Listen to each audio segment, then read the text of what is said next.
guys, I am Chris Taylor. And I'm Amber Foster, coaching cosplay, and today we're watching with you guys Code Geass, episode 24. Yes. 2 episodes to go, and we said we were gonna cosplay for the last 2 episodes, and the thing that happened, because this is not cosplay, this is like really casual, having fun, okay? Because, making these costumes meant that we had to go buy fabric for the vests and stuff, but unfortunately our town went back to code red because of COVID, and everything is closing, and it's not like ideal when you have to go buy supplies, so it sucks. It sucks. So, but we did say we were gonna cosplay, like we said that like in season 1 or something, so we at least wanted to put on like wigs and maybe look a little dressed up, you know?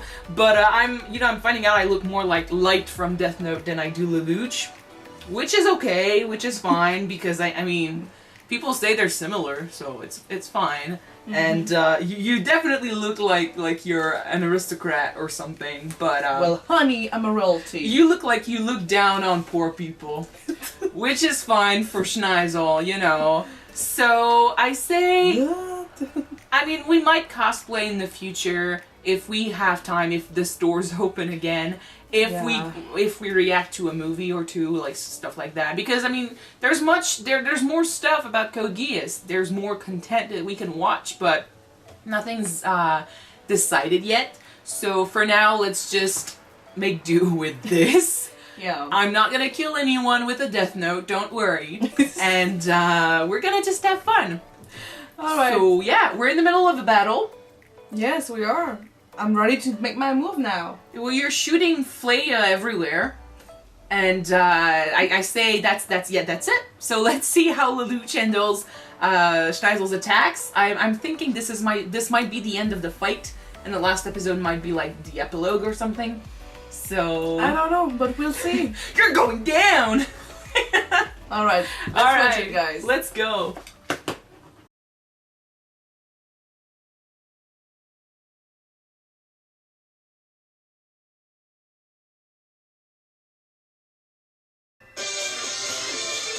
Well, okay. When someone's died, did their characters continue to live on, or when what? Because there is something that I don't when the user dies. When the user dies, does the gears that they use on other people still continue to be activated, or they just end? I don't know. We were asking that question. Because from what Lelouch just said, the gears should still be activated with Nunnally, even after Charles is dead. Well, maybe it was. If it wasn't, maybe it was just out of she kept her eyes closed for so long, and just like that Euphemia. Sorry, guys. Just like when Euphemia tried to be against Lelouch's gears to kill all the Japanese. Well, she fought it, but she didn't break it. Yeah.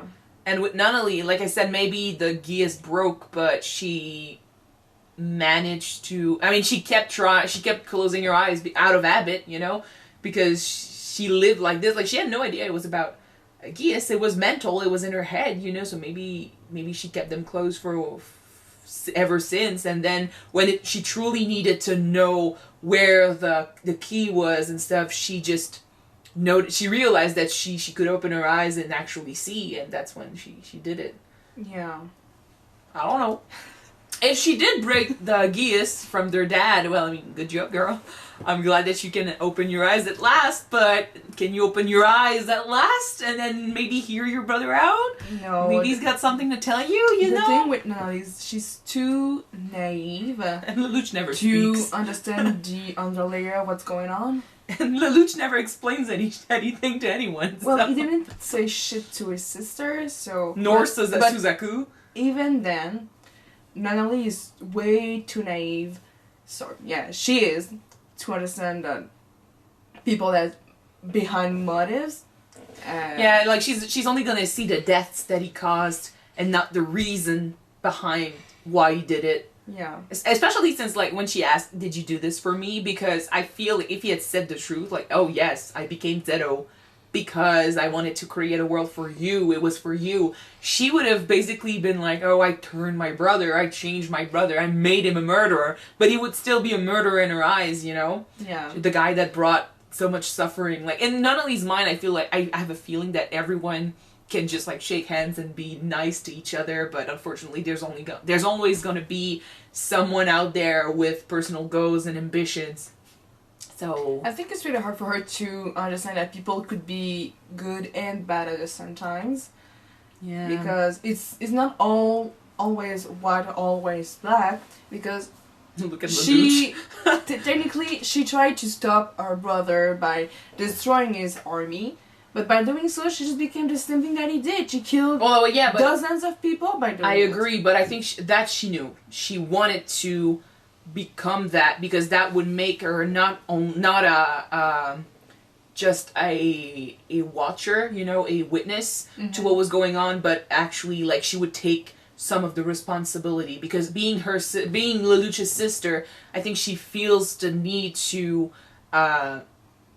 shoulder what he's doing because she could have stopped him, you know? Maybe deep down she doesn't believe that he did it just because he wanted to, and she understands that he did it for her, you know? Because that's the first question she asked him, did you do this for me? So she understands to some degree why he's doing it, but he keeps lying, and now it's like it's too late, unfortunately, to do anything to change. The lies need to go on. And he wants to create a world that is like he did say to Suzaku that everyone that died would deserve that something happens, you know. They deserve a change because if stuff keeps going the same as it did before, why did they die? You know, why did they die for this change if it's not happening? You know. And by embodying that, he's gonna become the change, basically.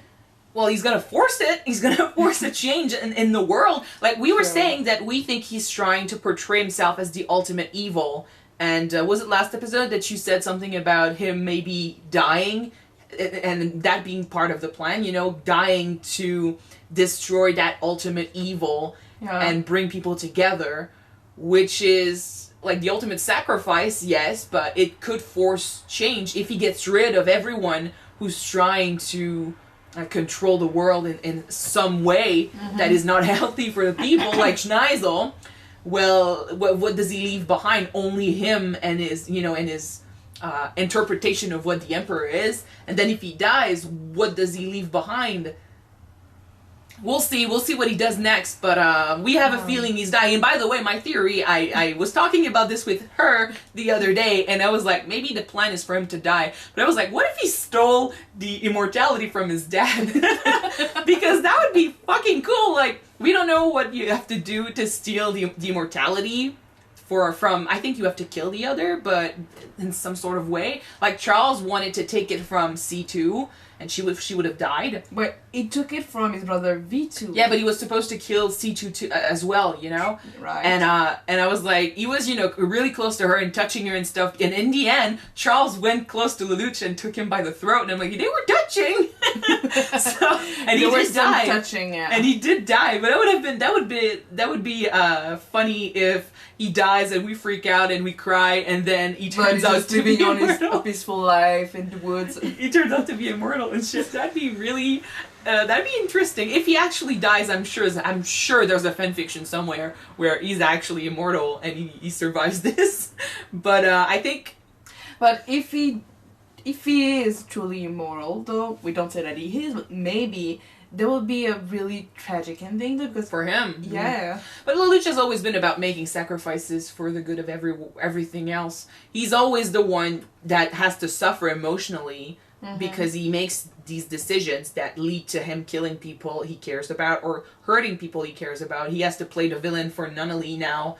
And he keeps saying, like, even, you know, when he found out she was alive, he was having doubts and stuff. And Suzaku was like, dude, we made our decision. This is what has to happen. Keep to the plan, man. Yeah. So he is definitely playing a character. Like, just the fact that the second plan here was for everyone that follows him to turn on him if they get discovered, so to save their lives. So the plan was never to be the true enemy.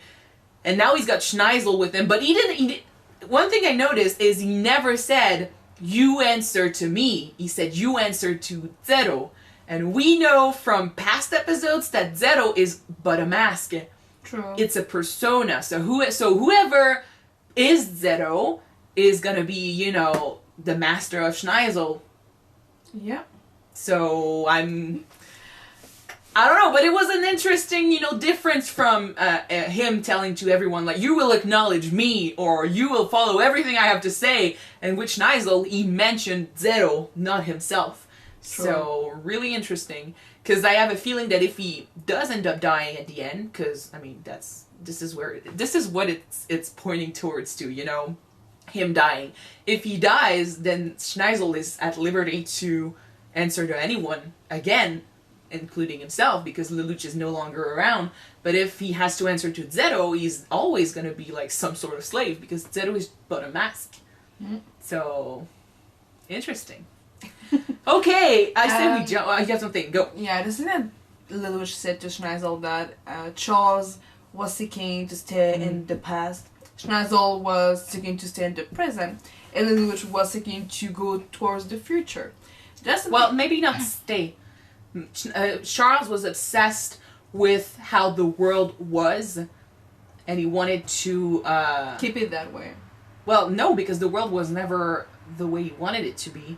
But he was so obsessed with how it used to be when he was a kid, and when there were lies everywhere and stuff, that he wanted to change how it used to be. But Schneizel sees how it is now, and wants to keep it that way. And Lelouch sees everything from the past to the present, and he's like, shit, no, it's not helping anyone. It's a shit system. I'm going to change it, and I'm going to go towards a future that's different.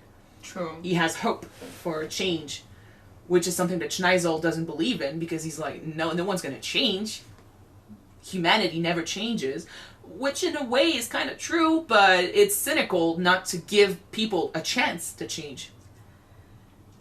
We kept believing that in a peaceful world, in a hopeful world, people were all gonna change in some way, and we could all live together happily ever after. It's true that history tends to repeat itself. If we see through the ages what happened, what we tend to repeat in our actions. But I think that people tend to forget that we need to consider our past to change the present and to seek a better future.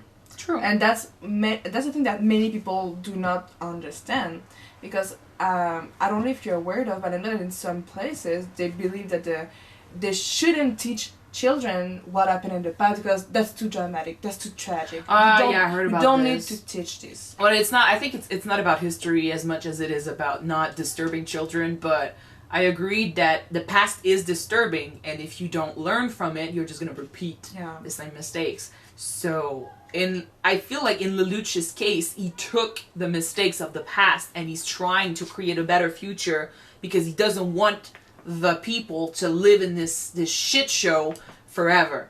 Mm-hmm. And he had a point with Schneizel being part of the royal family. He never had to struggle. Happiness came to him. So, which is why he doesn't really give a shit if he dies or not, because he's not used to fighting for his happiness. Where, you know, when Lelouch was with the common people, he saw 11 trying to fight for a better future every day. He saw people that were not happy, like Karen and her family, that struggle. She could have just settled and be a Britannian, but she chose to fight because it wasn't fair to her brother, or her mom, or family, you know? Yeah. So he saw the people that they wanted the change, and they were willing to fight and suffer for that change, whereas Schneizel is just like, it's gonna happen, so, you know? So there's a huge difference in morality, there's a huge difference in experience, which is why, despite what they are both doing, I'm still finding myself, on Lelouch's side, because he understands what it means to be weak. Now, though, he's willing to do a lot to get to his happy future, and there's only one episode left, so we're gonna see what he does. And I'm scared, and I'm excited, and I don't want people to die, but people are gonna die. I was surprised that Cornelia's Knight was still alive. And Cornelia too! She got shot a lot. People are just showing up alive now. Who's still alive? Yuffie? Where are you, Yuffie? Claudius is still alive? Yeah. Maybe. No, I know. I'm not delusional. I know they are dead, but I mean, people are just showing up alive. Well, maybe he's just banging on his coffin to let me get out. There's a lot of people that I thought were dead that are turning out alive, but that only means one thing. There's someone that's gonna die next episode. They can't just give us a lot of people and then take nothing. Oh, you thought that this character was dead? Well, he's not, but this one it sure is. Yeah. Oh, it will An be. exchange. Let's go with the exchange. Yeah. Okay, so we're gonna move on to the next episode. Thank you guys so much. Finale. I know. Thank you so much for watching this with us. If you want to see the finale right away, it's gonna be on Patreon. Check it out. The link is in the description. So don't forget to subscribe if you want to watch it now, and if not, wait for the next one to be out on YouTube, which will be soon. Yes. So see you then, guys. Bye.